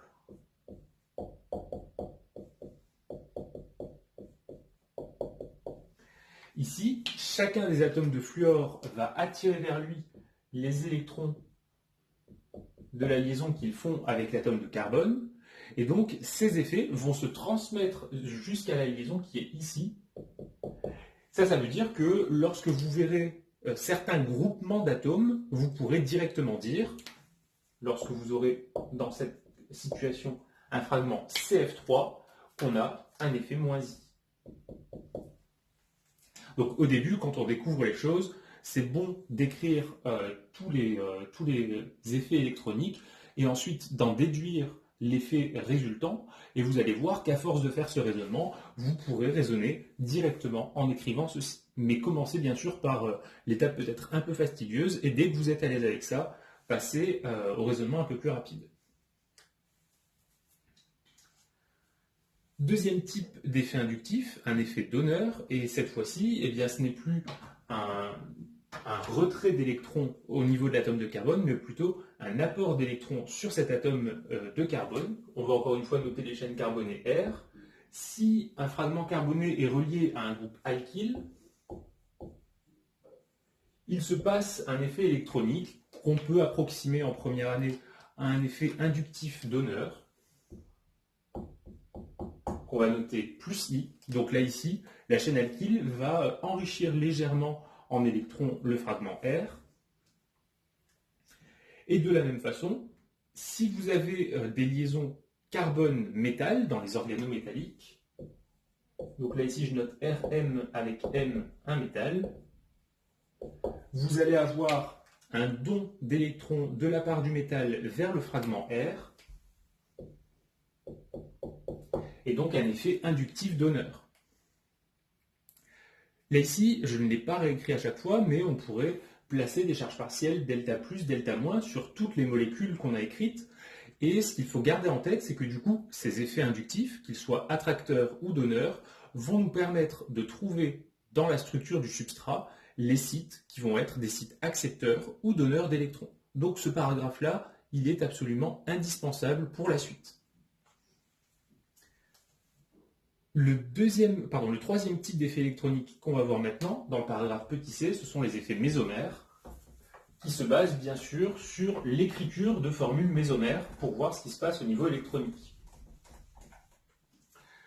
Comme précédemment, on définira des effets mésomères donneurs ou accepteurs suivant qu'il y ait des électrons qui arrivent au niveau de l'atome de carbone ou alors qui s'en vont.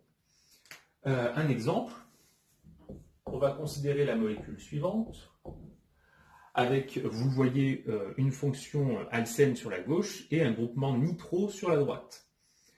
Alors ici, si on garde ce type de notation et qu'on n'a pas l'habitude, on ne voit rien. Pour voir apparaître des effets mésomères, il faut détailler le groupement nitro pour repérer ensuite les enchaînements caractéristiques de la mésomérie. Donc, premier travail, on s'intéresse à la structure du fragment nitro. On a une double liaison NO, une liaison simple NO-, et l'atome d'azote va être chargé positivement. On remarque donc dans la structure un enchaînement pi, sigma, pi. Cet enchaînement il est symétrique, les électrons peuvent se déplacer soit en partant vers l'oxygène, ou alors vers l'atome de carbone, et on sait que le plus probable, le plus plausible, c'est que les électrons se déplacent vers l'atome le plus électronégatif. Donc les déplacements que je vais dessiner correspondent à ceci. Les électrons partent vers l'atome d'oxygène, on place la nomenclature de la mésomérie.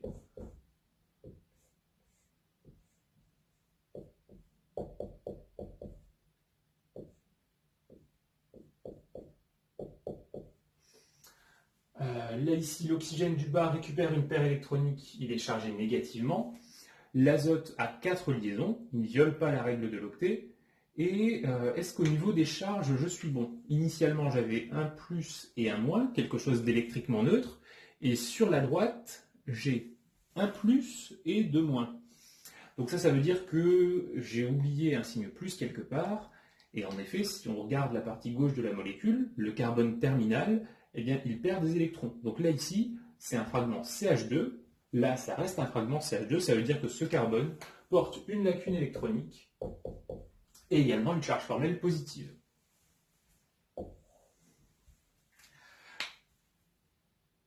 Un petit commentaire là-dessus. Vous voyez que l'écriture des formules, ça nécessite d'écrire les déplacements électroniques. C'est le même type de raisonnement que nous aurons à faire lorsqu'on écrit des mécanismes réactionnels.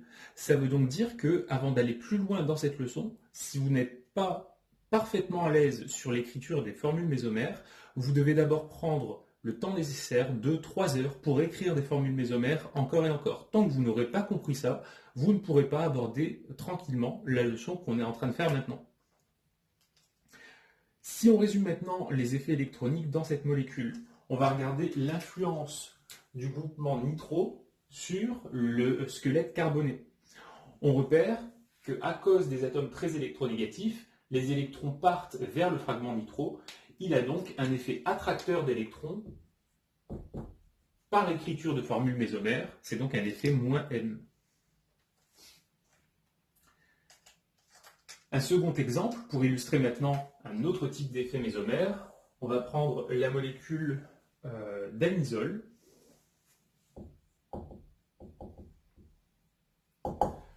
Alors l'anisole, méfiez-vous, vous voyez que son nom se termine par OLE, c'est donc pas un composé de la famille des alcools, c'est ce qu'on appelle le méthoxybenzène, qu'on pourrait abréger par PHOME.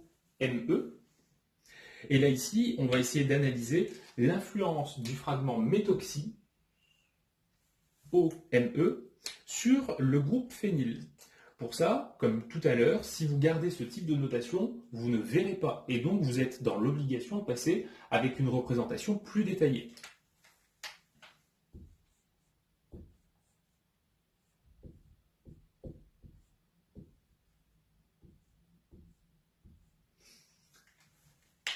Alors, lorsqu'on analyse cette structure, on repère des enchaînements de la mésomérie. Il y a d'abord le pi sigma pi qui se succède dans le cycle, donc on pourrait faire tourner les électrons du cycle. Ce n'est pas ce qui nous intéresse ici, puisque ça ne montre pas des échanges électroniques entre le cycle et le fragment méthoxy.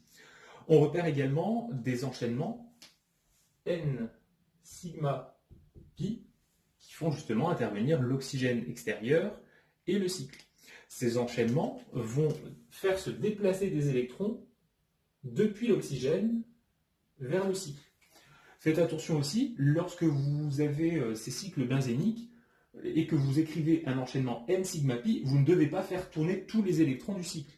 Là ici, le doublet non liant va venir se mettre à côté de la liaison sigma pour former une liaison double, ce qui va pousser les électrons pi ici sur l'atome en bout d'enchaînement. Et ça ne va pas plus loin que cet atome en bout d'enchaînement. Très important. Donc, les formules mésomères auxquelles on pourrait aboutir sont les suivantes. On place les symboles de la mésomérie.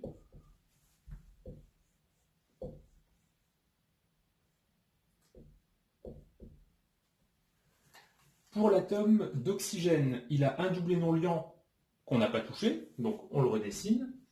Un doublet non liant est venu se mettre à côté de la liaison sigma pour faire une liaison double, le voici. Et les électrons pi se mettent sur l'atome en bout d'enchaînement, ça devient donc une paire électronique non liante.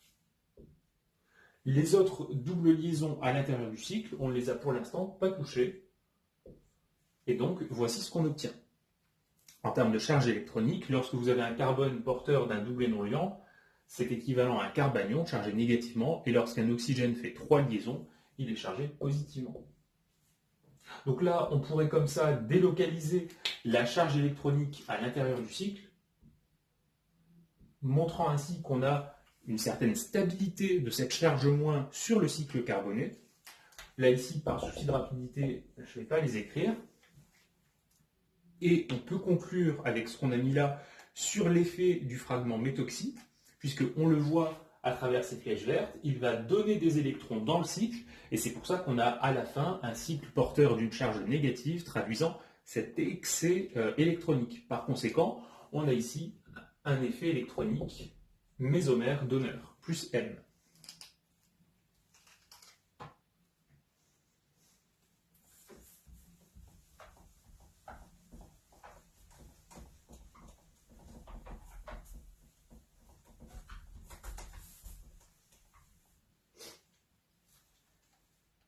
conclure sur ces effets électroniques lorsque vous aurez besoin de les comparer dans la partie D, tout en bas de la page numéro 6.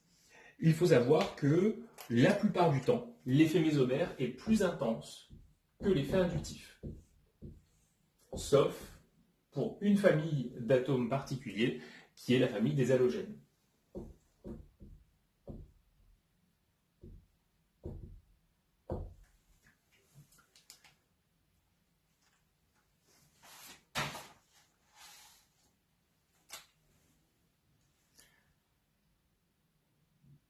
Donc là, on a posé des définitions concernant la façon d'écrire les réactions, le nom des réactifs, le type de réactivité, le type de réaction. Ce qu'on va faire maintenant, c'est donner des définitions qui portent sur des points assez précis concernant les réactions, des points qu'on appelle de la sélectivité. La sélectivité, c'est comment une transformation chimique préfère former un produit plutôt qu'un autre.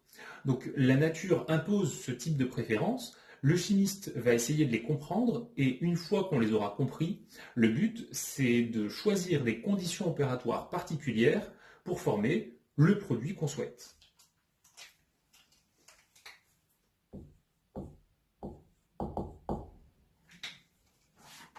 Alors, tout d'abord, on va commencer par la définition générale de ce qu'est la sélectivité d'une transformation. Pour ça, je vous propose de raisonner sur le schéma suivant. Si on considère un substrat, que je vais noter simplement S, pouvant réagir par deux actes élémentaires, a priori renversables,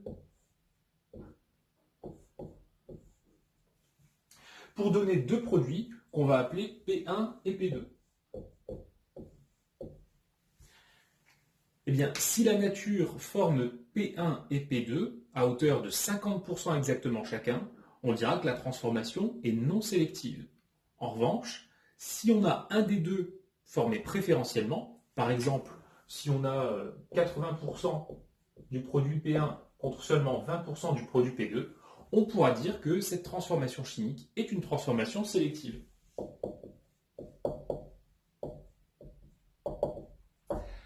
Puisqu'elle est sélective, on dira que P1 est le produit majoritaire et P2 le produit minoritaire.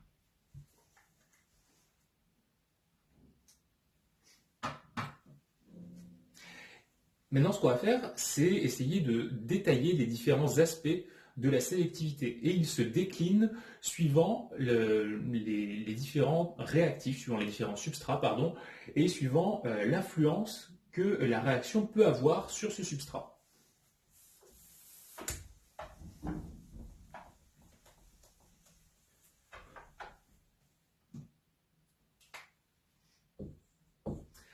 Dans ce deuxième paragraphe, on va donc évoquer des transformations qu'on qualifie de régiosélectives.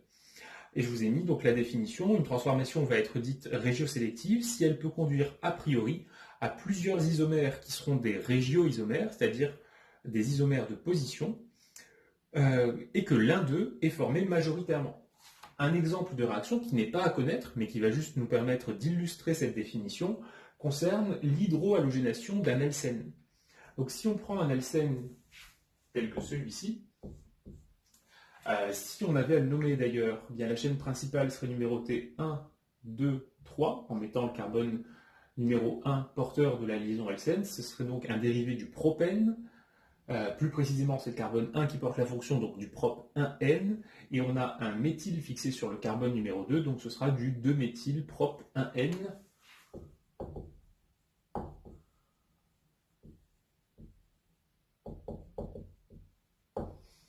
Et qu'on le met à réagir avec un acide halohydrique, c'est-à-dire un composé de forme H halogène, comme par exemple le bromure d'hydrogène, HBr, et que la réaction se déroule de la façon suivante. Donc on peut travailler à température ambiante. En français, vous verrez souvent écrit TA, lorsqu'on est aux alentours de 20-25 degrés Celsius. Si vous voyez RT, c'est simplement que c'est un extrait de réaction tiré d'une publication anglaise pour Room Temperature. Et là, ici, la réaction doit avoir lieu sans lumière. Donc Donc lorsque la réaction doit avoir lieu sans lumière, si on doit faire ça avec le système D, on prend par exemple du papier aluminium et on entoure tout son ballon de papier aluminium. Dans ces conditions, on peut obtenir deux produits qui sont les suivants.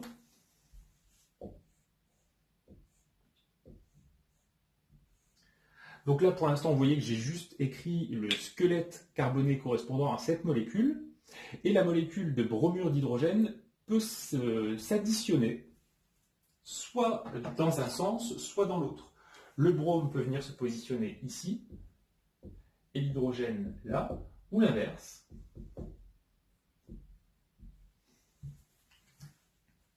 C'est effectivement une réaction d'addition, puisque vous voyez qu'initialement, il y a une double liaison présente dans le substrat qui n'est plus présente dans les produits. Il n'y a pas de sous-produit, les deux molécules s'associent pour n'en former plus qu'une, mais vous voyez que si on laisse les choses écrites de cette façon, du point de vue de la stoichiométrie de la réaction, il y a quelque chose qui coince. Là ici, sur la droite, j'ai 2 fois plus de carbone, d'hydrogène et de brome que ce qu'on avait sur la gauche. Et donc, pour préciser qu'on peut avoir un produit et l'autre qui sont formés, on mettra ici le symbole et. Donc le et, c'est pas tout à fait pareil que le plus. Le plus, c'est quand on a les deux produits qui sont formés. Là ici, ce qu'on comprend, c'est que l'association de cette molécule substrat et de ce réactif peut donner l'un ou l'autre, suivant comment se déroulera la réaction. En termes de proportion, là ici c'est quelque chose qu'on trouve dans des publications, on a pour le produit de gauche 99%, et pour le produit de droite, seulement 1%. Ces deux molécules sont des isomères de position, il n'y a que la position de la liaison carbone-brome qui change entre eux, et par conséquent, on dira que la réaction est une réaction régiosélective.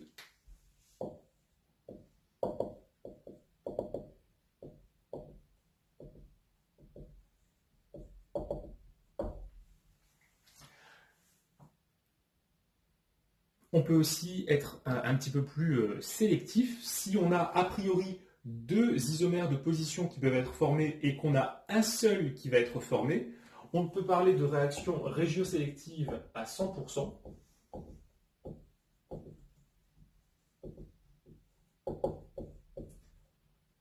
Ou alors, on dit aussi parfois réaction régiospécifique.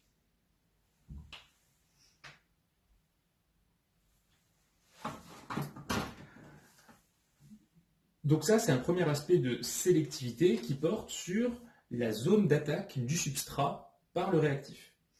Le deuxième type de sélectivité qu'on va détailler maintenant porte sur des notions de stéréochimie, de stéréoisomérie.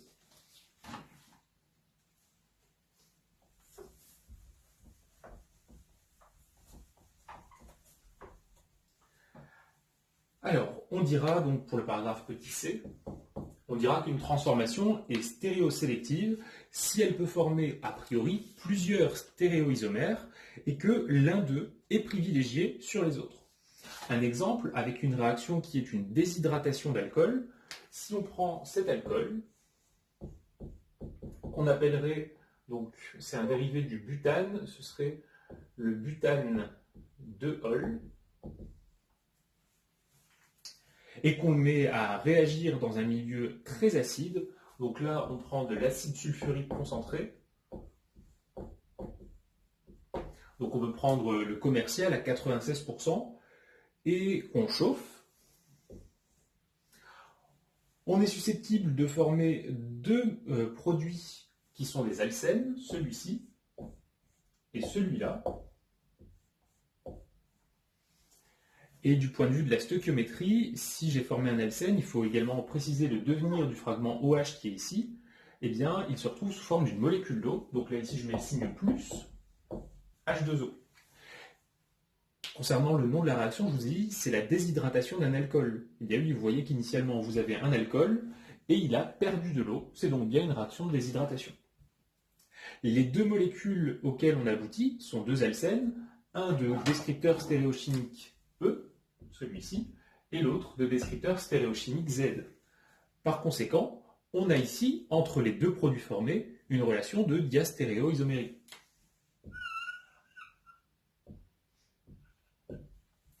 En ce qui concerne les pourcentages, l'expérience nous montre que on forme l'alcène E à 81% et l'alcène Z à 19%.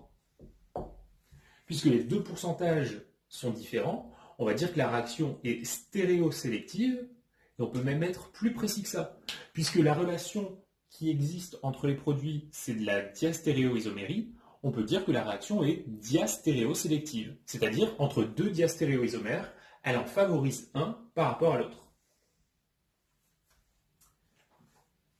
Pour le paragraphe petit d, autre définition, la plus exclusive de toutes et peut-être aussi la plus difficile à comprendre. Là, on rentre vraiment dans quelque chose d'extrêmement technique avec lequel on aura à travailler cette année. La définition d'une transformation stéréospécifique. Alors, on peut définir parfois des transformations stéréosélectives. On voit un exemple juste au-dessus. Si jamais on avait des ratios 100% et 0, on pourrait dire que la transformation est stéréosélective à 100%. Et stéréospécifique, c'est quelque chose d'encore plus exclusif. Il faut avoir le schéma suivant. Si on considère deux substrats, qu'on va noter S1 et S2, ces deux substrats doivent être des stéréoisomères, reliés par une relation de stéréoisomérie que je vais noter lambda. Lambda, ça peut être de l'énantiomérie ou de la diastéréoisomérie. Lors de la réaction, si le substrat S1 donne le produit P1 à 100% et que le substrat S2 donne le produit P2 à 100% et que entre les produits P1 et P2, il existe la même relation de stéréoisomérie lambda, alors on dira que ces transformations sont stéréospécifiques. Concernant ce type de définition, eh bien, je vous ai dit, on va avoir à travailler avec, et vous verrez que le mécanisme SN2 nous donnera l'utilisation d'utiliser cette définition. On peut même, comme tout à l'heure, affiner un petit peu notre vocabulaire. Si lambda, c'est une relation d'énantiomérie, on parlera d'une réaction énantiospécifique, et si c'est de la diastéréoisomérie, on dira que la réaction est diastéréospécifique.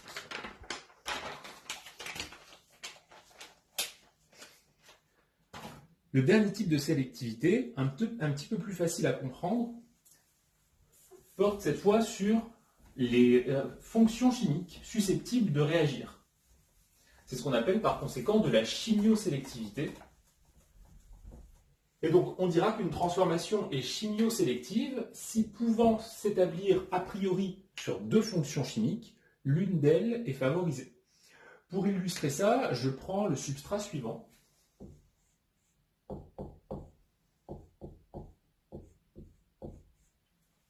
Donc dans cette molécule, vous voyez deux fonctions chimiques caractéristiques. Là ici sur la gauche, une fonction cétone, et sur la droite, une fonction ester.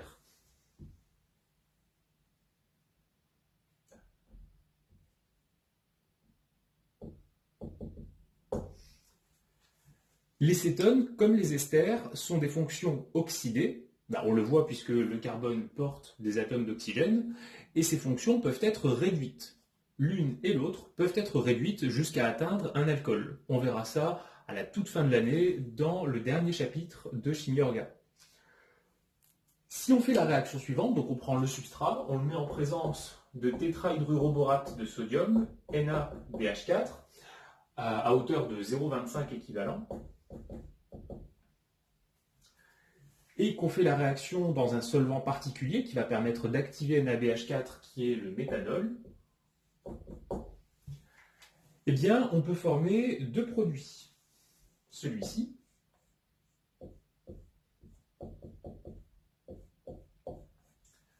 pour lequel c'est la fonction cétone qui a été réduite, et l'autre,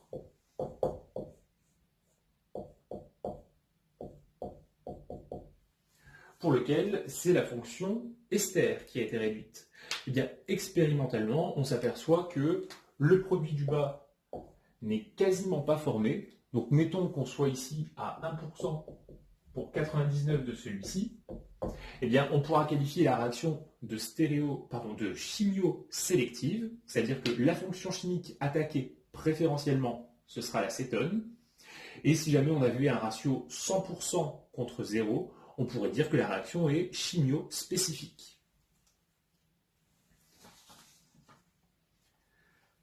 Bien, pour terminer cette partie d'introduction, qui vous voyez est relativement longue, il nous reste une dernière notion à voir qui est très fréquemment rencontrée en chimie.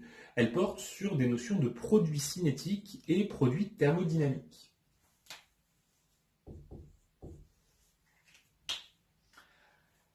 Alors, lorsqu'on fait des transformations pouvant, à partir d'un unique substrat, donner plusieurs produits, eh bien, c'est un problème pour le chimiste organicien puisque l'objectif d'une synthèse, c'est de former un produit chimiquement pur, après éventuellement des étapes de purification comme de la chromatographie ou de la recristallisation. Donc, lorsque vous avez votre substrat qui peut donner deux produits, eh bien, tout ce qui n'est pas le produit d'intérêt, ce sera des pertes. C'est-à-dire, c'est de l'argent investi qui va ensuite être, a priori, mis à la poubelle. C'est quelque chose qui n'est pas souhaitable. Le problème qu'on va essayer de résoudre maintenant, c'est le suivant. On considère le schéma réactionnel qui est celui-ci, un substrat unique qui peut évoluer en donnant deux produits selon deux actes élémentaires. Un premier produit, qu'on va appeler produit thermodynamique. Vous pouvez noter à côté, le produit thermodynamique, c'est le plus stable. Et l'autre, obtenu par l'autre voie de synthèse, qui a lieu en même temps que la première, on va l'appeler P ciné, ce sera le produit cinétique, et c'est celui qui est le plus rapidement formé.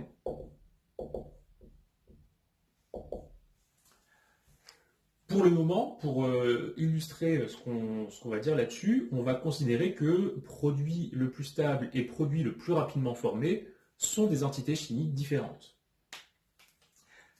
Si on essaye de résumer ce qui se passe en termes de concentration dans le milieu réactionnel au cours du temps, on peut tracer le graphique suivant.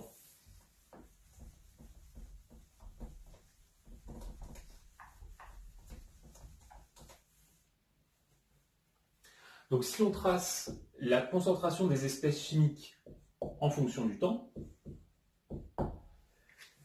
en ce qui concerne le produit cinétique, eh bien c'est le produit le plus rapidement formé. Ça veut dire que très rapidement, sa concentration va atteindre une valeur maximum. Vous le voyez sur le schéma mécanistique qu'on a écrit il y a un instant, les deux actes élémentaires sont renversables. Ça veut dire que ce produit cinétique, même s'il est rapidement formé, il est encore relativement instable. Sur une nappe d'énergie potentielle, il se trouverait relativement haut. Et donc le système, pour se stabiliser, aura tendance à former plutôt le produit le plus stable. Ça veut dire que le produit cinétique va d'abord se former, puis sa concentration va chuter jusqu'à tendre vers 0 si on attend suffisamment longtemps. Enfin, tendre vers 0, pas forcément. Ça dépend de la valeur de la constante d'équilibre. On va lui donner une valeur constante non nulle. Concernant le produit thermodynamique, eh bien lui, c'est un peu comme un vieux moteur diesel. Il met du temps à se former, mais une fois qu'il est formé, eh bien la réaction revient plutôt jamais en arrière. Donc, on va avoir un profil de concentration qui est le suivant, concentration faible, et dès que le produit cinétique voit sa concentration décroître, eh bien ce sera au profit du produit thermo.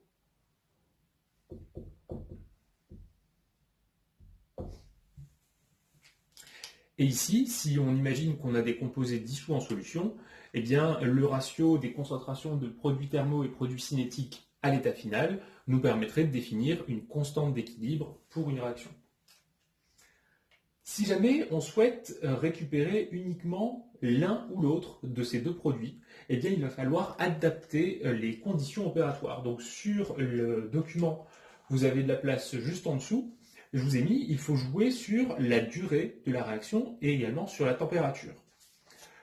Lorsqu'on va attendre longtemps, vous le voyez ici sur la droite, on va favoriser le pourcentage de produits thermodynamiques. Donc, on utilisera ces conditions si on veut ce produit-là.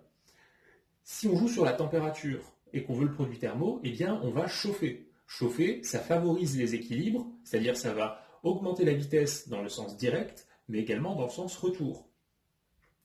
Si maintenant on veut le produit cinétique, eh bien c'est tout l'inverse. On veut éviter que les réactions en sens retour aient lieu. Donc on va refroidir le système. Pour le refroidir, en chimie, on peut utiliser le mélange eau-glace, qui est à 0 degré Celsius. Si jamais on veut être à une température un peu plus froide, eh bien on peut utiliser du chlorure de sodium ajouté dans la glace.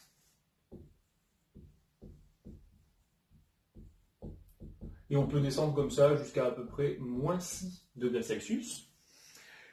Si on veut travailler à des températures encore plus froides, on peut prendre un mélange de carboglace, c'est-à-dire du dioxyde de carbone solide et d'acétone.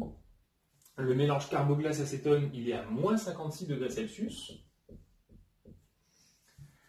Et si on veut aller encore plus froid, eh bien là on peut procéder par exemple avec un bain dans lequel on va avoir de l'éthanol plus du diazote liquide.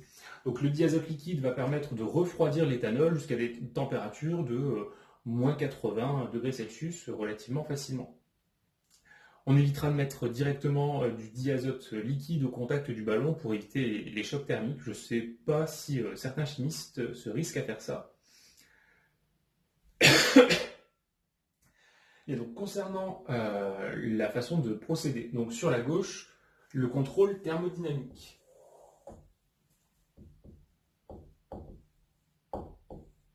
On a dit chauffage, je vous mets du coup l'abréviation delta, et ça va favoriser l'instauration des équilibres. Ça veut dire qu'on va arriver à l'état d'équilibre du système plus rapidement. Si on trace le profil des concentrations en fonction du temps, le produit cinétique va donc être formé rapidement, puis sa concentration va décroître et atteindre, alors on a dit que ce n'était pas forcément une valeur nulle, mais en tout cas, atteindre à l'état final une valeur faible. En ce qui concerne le produit thermodynamique, c'est la même courbe que tout à l'heure, mais on a juste condensé le diagramme. On va avoir sa formation ici. Et donc là, si on veut récupérer, pardon, j'ai pas mis les notations, P thermo en rouge et produit cinétique en vert. Si on veut récupérer le produit thermodynamique, eh bien, il suffirait de se placer à un instant pour lequel l'équilibre serait établi. Donc là, on voit qu'à partir de ce moment-là, il n'y a plus d'évolution macroscopique des concentrations de produits thermo et de produits cinétiques. Donc, en arrêtant la réaction à ce moment-là, on récupérera un grand pourcentage de produits thermodynamiques et une faible fraction de produits cinétiques. En ce qui concerne le diagramme de droite, contrôle cinétique.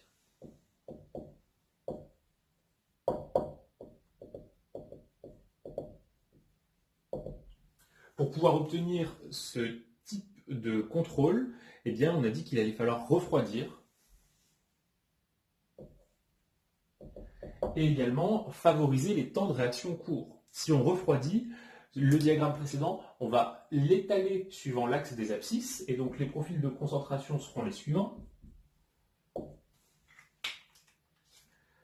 Le produit cinétique va se former rapidement, puis ensuite commencer à décroître, et le produit thermodynamique met du temps à se former, et lorsque le produit cinétique commence à décroître, le produit thermodynamique commence lui à se former.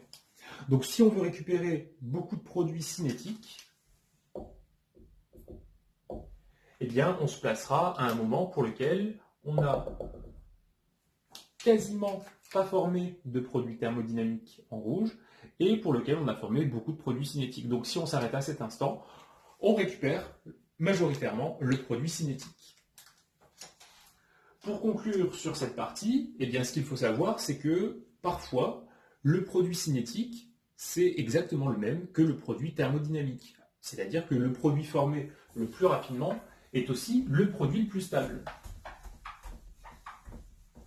Et dans ce cas-là, les profils de concentration vont être un petit peu différents.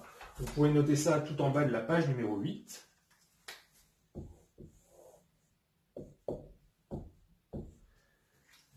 Alors, concernant le produit cinétique, eh bien, il se forme lentement et puis il est peu stable. Donc, au final, il va toujours être minoritaire. On va avoir une courbe qui peut avoir cette allure-là. pardon, donc là ici, j'ai dit cinétique, mais non, pas du tout, ce serait le produit minoritaire, c'est-à-dire celui qui est le moins stable et le moins rapidement formé. Et au contraire, pour le produit le plus stable et le plus rapidement formé, une courbe, ça peut même être encore plus rapide.